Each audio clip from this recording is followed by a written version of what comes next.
કેમ છો ખેડૂત મિત્રો?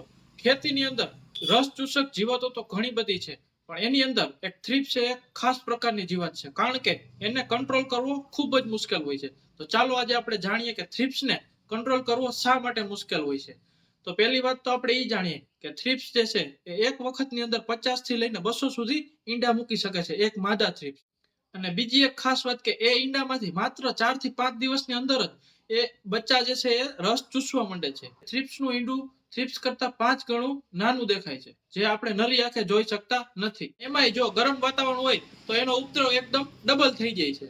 જ્યારે આપણે એના માટે દવા છાંટીએ છીએ ત્યારે એનો નાશ તો થઈ જાય છે, પરંતુ જમીનની અંદર અને પાંદડાની અંદર એને છુપાયેલા ઈંડા જે છે એ 3 થી 4 દિવસની અંદર ફરીથી એમાંથી બચ્ચા નીકળીને ફરીથી છે રસ ચૂસવાનું ચાલુ કરી દે છે, જેથી કરીને આપણે હેવી ડોઝ મારતા હોય તો પણ આપણને 4 થી 5 દિવસનું મેક્સિમમ રિઝલ્ટ મળતું હોય છે.